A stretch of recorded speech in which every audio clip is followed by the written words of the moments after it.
Hello friends, welcome back to my channel जिसका नाम है एम होम साइंस इंडिया। और आज हम बात करेंगे अपने नए टॉपिक के बारे में जिसका नाम है उपभोक्ता संरक्षण एवं शिक्षा।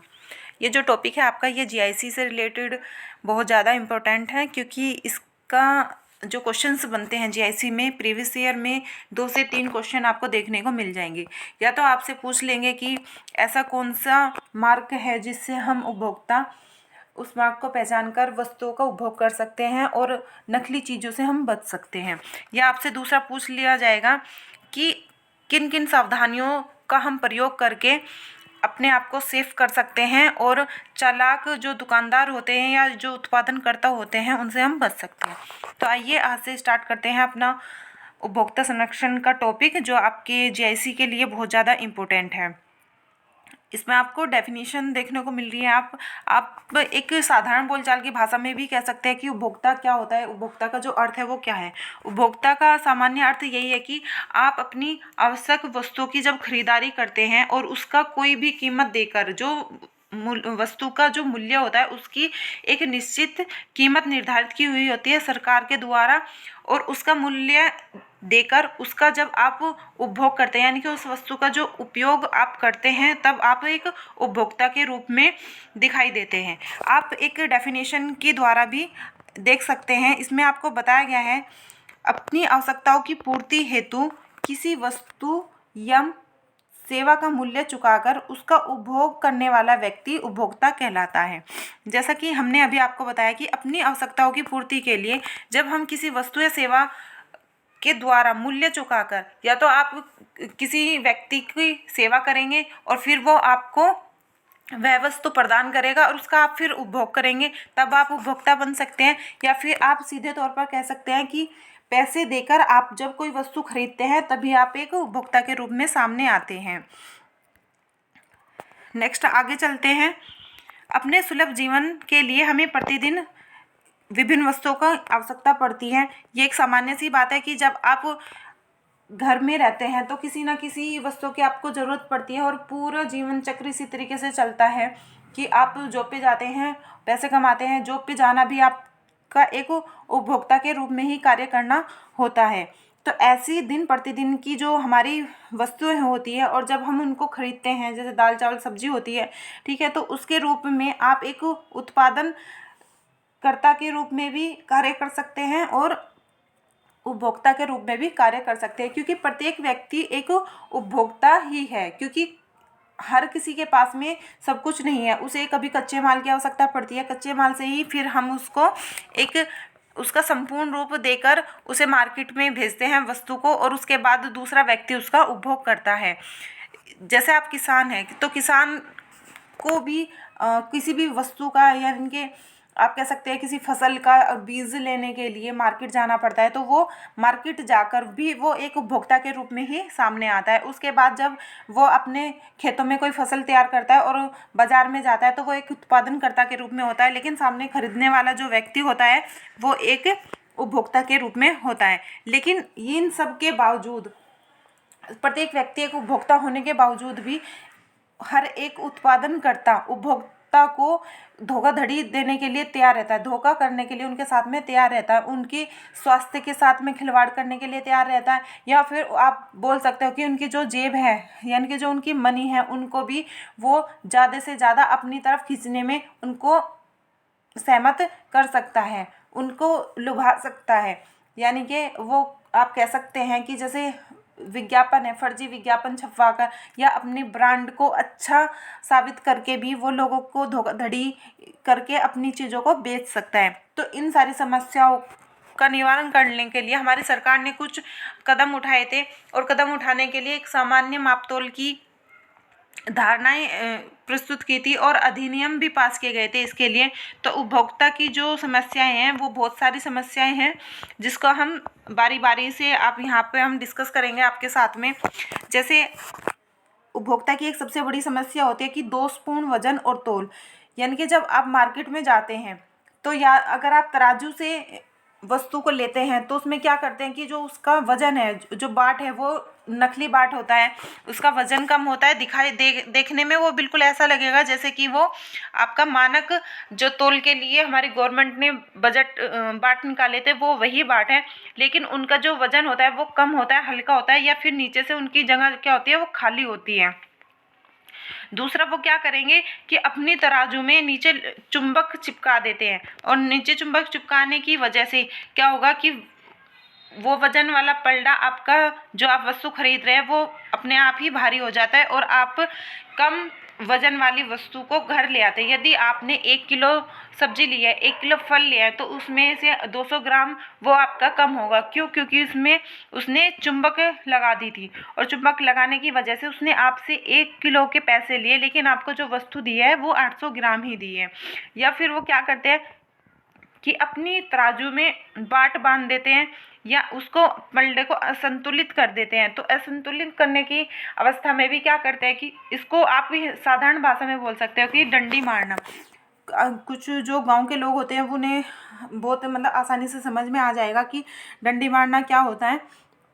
वो पलड़े को थोड़ा असंतुलन रखते हैं, पूरा प्रॉपर नहीं नापते, उनका जो बैलेंस है वो बिल्कुल सीधा नहीं करते हैं। या फिर क्या करते हैं कि आप जब किसी मिठाई की दुकान पर भी जाते हैं तो मिठाई के साथ में वो डिब्बे का वजन भी तोल देता है। तो इससे क्या होता है कि जो आपकी मिठाई थी और जो डिब्बे का वजन था, चाहे डिब्बे का वजन 10 ग्राम ही हो, लेकिन उन्होंने आपके साथ में धोखा क्या है कि डिब्बे का जो वजन है वो आपकी मिठाई के साथ में नहीं तोलना है। इसी तरीके से जब आप किसी लिक्विड को लेते हैं, ठीक है, अगर लिक्विड में आप पहले, अभी तो पेट्रोल पंप पे क्या होता है कि पाइप से और मशीनों के द्वारा पेट्रोल दिया जाता है या डीजल दिया जाता है, लेकिन पहले, थोड़ा पहले कैसा होता था कि लीटर का एक माप बना दिया जाता था। जैसे अब ये दूध के लिए भी इस्तेमाल किया जाते हैं कि 1 लीटर या 500 ग्राम यानी कि आधी किलो या 1 पाव के लिए, तो क्या करते हैं कि उनकी जो तली होती है उनको अंदर की तरफ को पिचका देते हैं। तो उसमें क्या होता है कि जो उनकी निर्धारित माप है, उस निर्धारित माप से उसमें कम वस्तु आती है, कम लिक्विड उसमें आएगा। और जब आप उसमें कम लिक्विड आएगा तो उसको क्या होगा, उसको उत्पादनकर्ता को मुनाफा होगा, चाहे उसमें 10 ग्राम का मुनाफा हो उसे, चाहे उसमें 50 ग्राम का मुनाफा हो। तो इस तरीके से वो अपने चालाकी के द्वारा आप लोगों को ठग लेता है, और वो बहुत ज़्यादा खुश भी होता है। तो इन्हीं सबको रोकने के लिए हमारी सरकार ने कुछ कदम उठाए थे। जो एक तो इन्होंने अधिनियम बनाया था 1956 में, जो अधिनियम बनाया गया था वो मानक मापतोल का अधिनियम पास किया गया था, जिसके द्वारा क्या था कि इन्हीं वस्तुओं के द्वारा आप लोग तोलेंगे। अगर आप लोग नहीं तोलेंगे तो क्या होगा, गवर्नमेंट आपको इसके लिए जुर्माना भरना पड़ेगा। फिर इसी अधिनियम को दोबारा से लाया गया 1962 में। इसी अधिनियम को कब लाया गया, 1962 में लाया गया। और 1962 में जब आया तो इसमें माप के लिए जो इकाई बनाई थी, माप के लिए जो इकाई बनाई थी वो बनाई थी हमने मीटर की। यानी कि जैसे कोई आप कपड़ा खरीदते हो तो कपड़े को आप किस में खरीदते हो, लेंथ में खरीदते हो। लेंथ में हमें मीटर या फिर गज के हिसाब से कपड़ा लेने की आवश्यकता होती है। और फिर दूसरी इकाई आप इसमें जो बनाई गई थी 1962 में ही आपका तोल के लिए बनाई गई थी। और जो तोल की जो इकाई होती है किलोग्राम या ग्राम में होती है।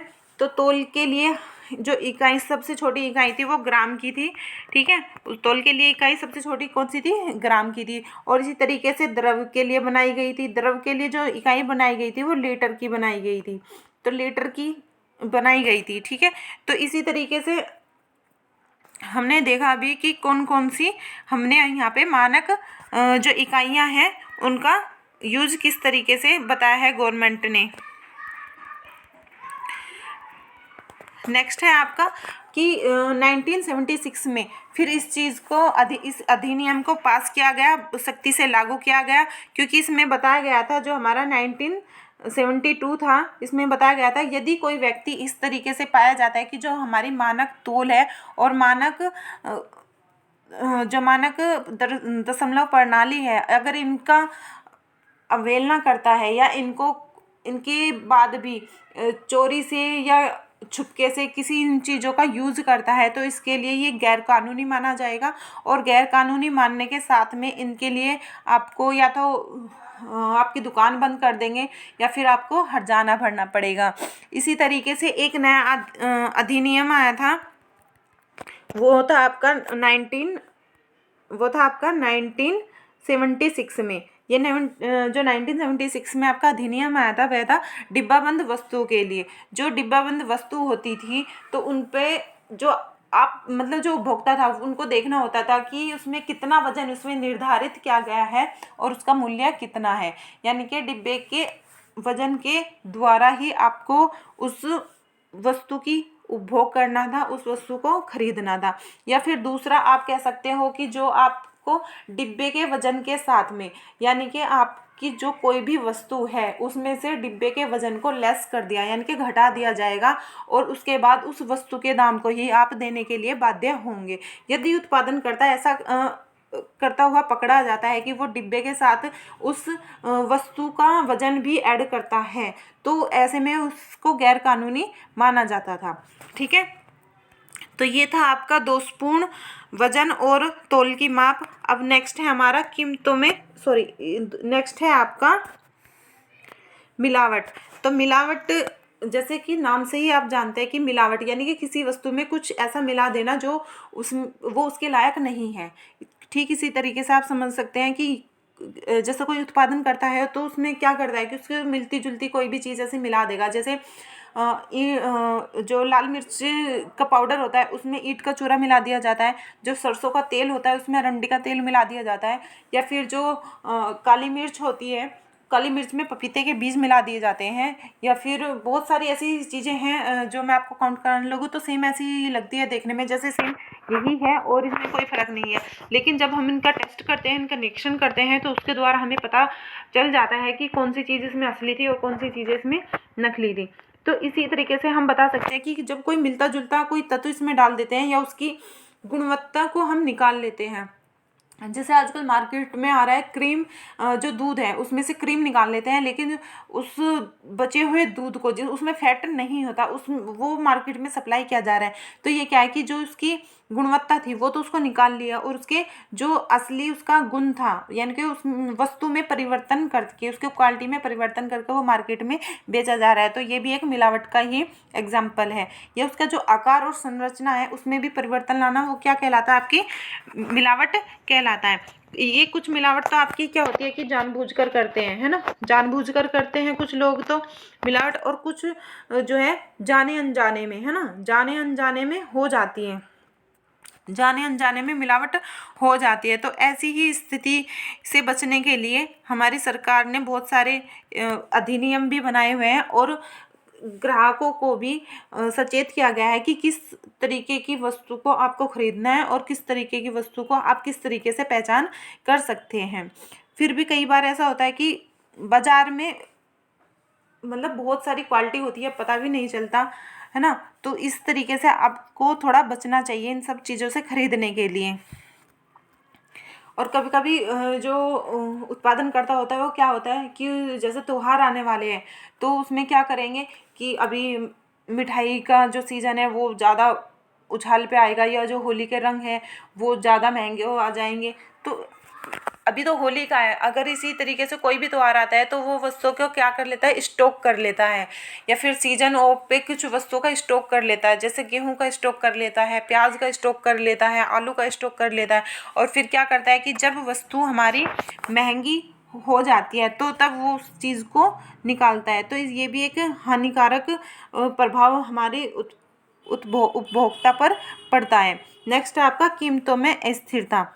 कीमतों में स्थिरता कैसे आ सकती है, जब कोई उत्पादन करता क्या करेगा कि बहुत बड़ा मतलब मॉल्स खोल लेगा, ठीक है, उसमें लाइट, एसी, फ्रिज, ये सब चीज़ें लगाता है उसमें। तो क्या करते हैं कि सामने वाला व्यक्ति बहुत ज़्यादा प्रभावित हो जाता है कि हाँ बहुत सुंदर है, ये है, ठीक है, तो ज़्यादा से ज़्यादा ग्राहक उसकी दुकान में जाते हैं। लेकिन एक सामान्य दुकान वाला भी वही वस्तु रखता है और एक मॉल वाला भी वही वस्तु रखता है, लेकिन उनकी जो कीमत होती है, कीमतों में बहुत ज़्यादा स्थिरता होती है। यानी कि आप एक चीज़ को बाहर खुले जो बाज़ार होते हैं उनमें 100 रुपये किलो देखते हो, और वही कुछ दूसरी दुकानों पर उसे 125 रुपये किलो, या और भी ज़्यादा ब्रांडेड जो दुकान होगी, हाई फाई दुकान होगी जिनमें बहुत ज़्यादा लाइट और चमक धमक वाली होती है, उनमें वो 150 रुपये किलो तक भी होती है। तो ऐसे में क्या होता है कि कीमतों में स्थिरता आ जाती है कि और जो उपभोक्ता होता है उसको समझ नहीं आता कि कौन सी अच्छी है और कौन सी खराब है। तो ऐसे में जो हमारे उपभोक्ता है वो बहुत बार मतलब अब खुद को लॉस पहुंचा देते हैं, और महंगी महंगी दुकानों से वो वस्तुओं को खरीदते हैं। वो समझते हैं कि जो कम मूल्य वाली वस्तु है वह तो खराब होगी, लेकिन ऐसा नहीं होता। वस्तुएं खराब नहीं होती, लेकिन फिर भी आप लोग देख कर अपनी वस्तुओं का उपभोग कर सकते हैं, उनको खरीद सकते हैं। नेक्स्ट है आपका भ्रामक विज्ञापन। भ्रामक विज्ञापन से क्या समझते हैं आप यहाँ पे?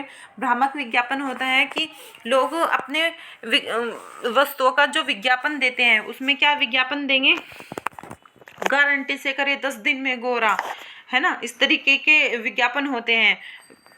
मतलब समझ ही नहीं आता कि 10 दिन में एक काला आदमी गोरा कैसे हो जाएगा। ऐसी ऐसी क्रीम के ब्रांड देते हैं, या फिर ब्रांड देंगे ऐसा कि एक के साथ एक फ्री, एक के साथ दो फ्री। मतलब ऐसा भी कहीं होता है कि एक के साथ दो फ्री हो जाएंगे, मतलब तो फिर ऐसे तो सब मज़े आ जाएंगे, एक सामान लो दो सामान घर में आ जाएंगे, लेकिन ऐसा नहीं होता। ये सब भ्रामक विज्ञापन होते हैं। ये उन सभी वस्तुओं के साथ में होता है जो अच्छी क्वालिटी की वस्तु नहीं होती, जो लोग उन्हें नहीं खरीदते। जो समझदार उपभोक्ता होते हैं वो उन्हें नहीं खरीदते, लेकिन जो हमारे मतलब जो उपभोक्ता या तो समझदार नहीं है, आप ये कह सकते हैं, या फिर जो सजग नहीं है, ये कह सकते हैं कि जो उपभोक्ता हमारे सजग नहीं है वो ऐसी वस्तुओं को खरीदते हैं, और उनको पता नहीं क्या होता है कि झुर्रियाँ हटाए 10 दिन में ऐसा रूप निखारेगा कि आप देखते ही आपको प्यार हो जाएगा। मतलब समझ ही नहीं आता कि कैसे कैसे विज्ञापन ये निकालते हैं। और जो हमारी आज की युवा पीढ़ी है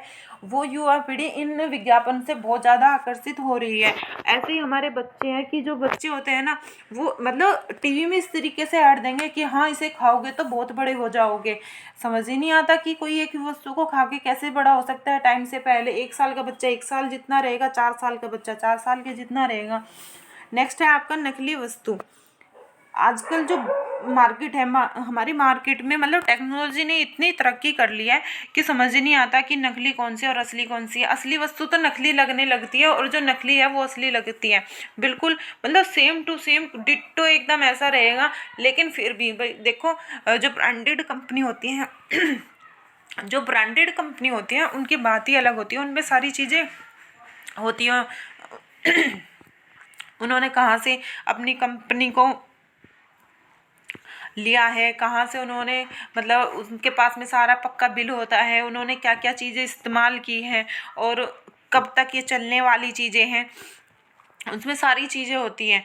लेकिन जो कुछ नकली वस्तु होती है तो उनमें क्या होता है कि झूठी चीज़ें इधर उधर की बातें करेंगे उसमें। और कभी कभी तो क्या करेंगे कि जो हमारी ब्रांडेड चीज़ों की वस्तुएं होती है ना उनमें क्या करते हैं कि जैसे हमने कोई ब्रांड की चीज़ यूज़ की और हमने ऐसे डस्टबिन में फेंक दिया, तो सभी लोग ऐसे ही करते हैं, उनको मतलब बिल्कुल नष्ट नहीं करते, ख़त्म नहीं करते। तो वो चीज़ें कबाड़ी से ले लेती है नकली कंपनियां, फिर उनमें अपना ब्रांड डाल के दोबारा से उन्हें सही करके उनमें अपना ब्रांड डालकर मार्केट में निकाल देती है। तो लोग तो यही सोचते हैं कि ये असली है, लेकिन जब हम उन्हें यूज़ करते हैं तब पता चलता है कि इसके मतलब ऊपर से तो असली है लेकिन अंदर का जो ब्रांड है वो नकली है। तो हमेशा जब भी आप किसी चीज़ को यूज़ करते हैं तो उसको बिल्कुल ऐसा कर दो कि दोबारा से वो यूज ही ना हो सके। तो इससे क्या होगा कि उन नकली कंपनियां वो बिल्कुल बंद हो जाएगी और मार्केट में आना भी ये बिल्कुल बंद हो जाएगा। फिर अपूर्ण धोखा देने वाले लेबल। अपूर्ण धोखा देने वाले लेबल यानी कि जो उन पे जो वस्तु होती है हमारी उन पर पूरा लेबल पे पूरी डिटेल्स नहीं होती, पूरी डिटेल नहीं होती। क्यों? क्योंकि जो कंपनी होती है वो सेम डिट्टो तो करती है। जैसे अभी मैंने आपको बताया कि नकली वस्तु का सेम डिट्टो रहेगा असली वस्तु की तरह, लेकिन उन पे ना तो उनकी कोई गुणवत्ता जो होती है वो एक जैसी होती है, ना उनके रंग मिलते जुलते होते हैं, और ना ही उनकी जो उन्होंने कंपनी में अगर क्या क्या उनमें चीज़ें शामिल की है ना उनमें ये शामिल होता है। तो सभी चीज़ों को ध्यान से देखकर पढ़कर तभी आपको खरीदना चाहिए। नेक्स्ट है आपका मानकीकृत उत्पादों में कमी। जो आपका मानकीकृत उत्पादों में कमी है वो क्या होता है कि आपका एक मानक ब्रांड होता है। मानक ब्रांड का मतलब है आपका जैसे हॉलमार्क के लिए आप सपोज करें कि हॉलमार्क है, हॉलमार्क का जो है वो किसके लिए है, वो सोने चांदी की वस्तुओं के लिए होता है, आभूषणों के लिए होता है, जाहिर सी बात है ये तो। नेक्स्ट जैसे आपका है वूल मार्क, वूल मार्क से वूल होता है ऊन और मार्क होता है निशान, यानी कि जो ऊनी वस्त्रों पर वूल मार्क का निशान होता है वो असली ब्रांडेड वाले होते हैं।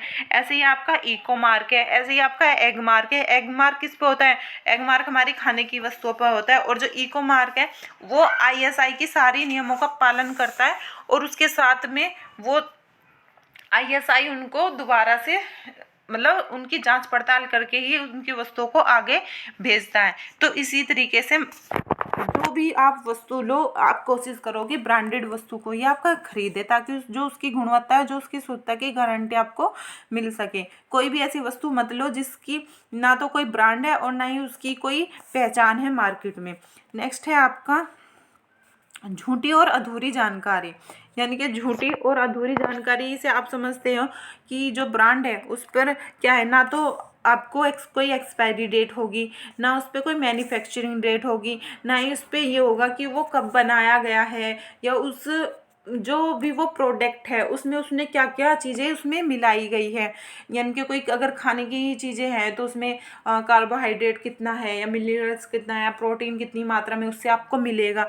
ठीक है, उसमें ऐसी कोई डिटेल नहीं होती, सिर्फ उसमें क्या होता है कि हाँ ये मैगी है, मैगी का पैकेट है 10 रुपये मैगी, बस उसमें ये लिखा रहेगा। या फिर आपकी बहुत सारी और भी ब्रांडेड है, मतलब तेल है, बहुत सारी चीज़ें आती है मार्केट में। ठीक है, तो झूठी और अधूरी जानकारी वाले जो वस्तु होती है उनको बिल्कुल भी नहीं लेना चाहिए। नेक्स्ट है घटिया उत्पादों तथा अत्यधिक उत्पादों की उपलब्धि। जो घटिया उत्पाद होते हैं वो मार्केट में क्या होते हैं, वो बहुत ज़्यादा मात्रा में होते हैं। बहुत ज़्यादा मात्रा में होंगे तो जो दुकानदार होंगे वे भी सामने पहले किसको रखेंगे, जिनमें उनको ज़्यादा से ज़्यादा मुनाफा हो।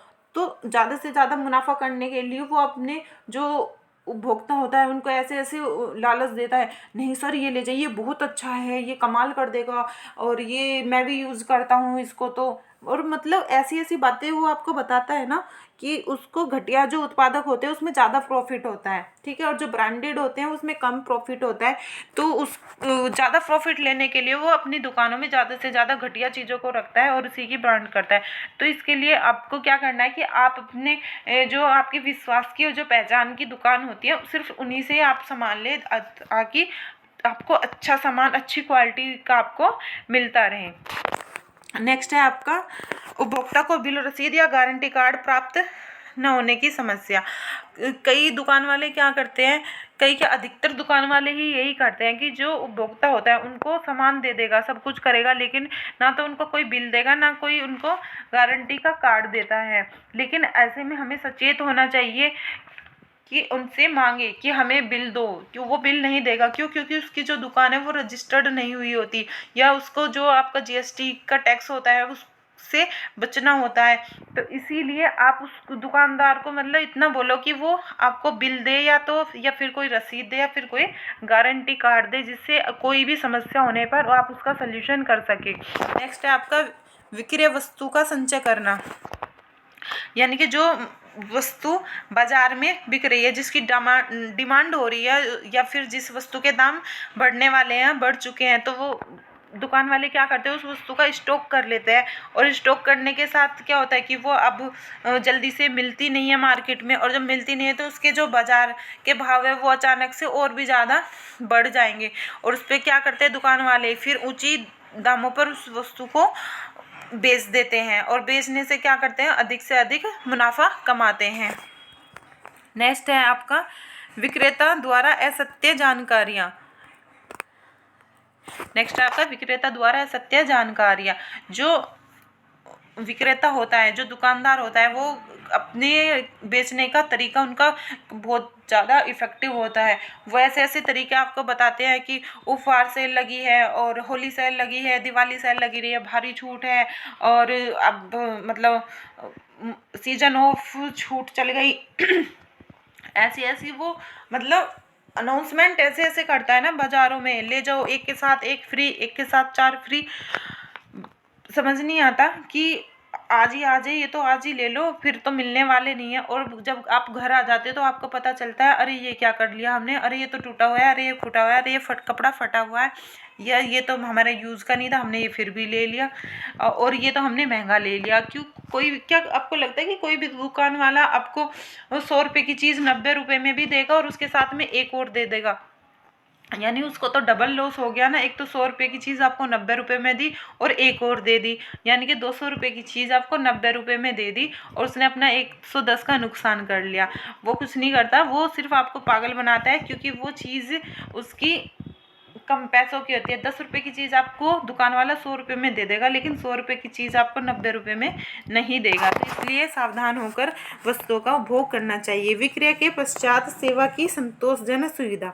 अब इसमें क्या है कि जब दुकान वाला अपनी कोई वस्तु बेच देता, उस समय तो क्या कहता है, हाँ हाँ मैडम ये फ्रिज ले जाइए, हाँ हाँ सर ये टीवी ले जाइए, हाँ ये ले जाइए, वो ले जाइए, और हाँ जी कोई भी गड़बड़ होगी हम तो है ही जी, आप बेहिचक पहुँचा दीजिएगा जी, और इसकी 3 साल की गारंटी है, इसकी 4 साल की गारंटी है। और अगर कोई भी मतलब दुकान से नीचे उतरते ही अगर उसमें आपको कोई दिक्कत लगती है और आप उसको बोलो ना कि अभी जी हमें ये वाला मॉडल नहीं चाहिए, हमें दूसरा मॉडल चाहिए, तो कहेगा जी इसमें तो अब आपको पैसे डालने पड़ेंगे।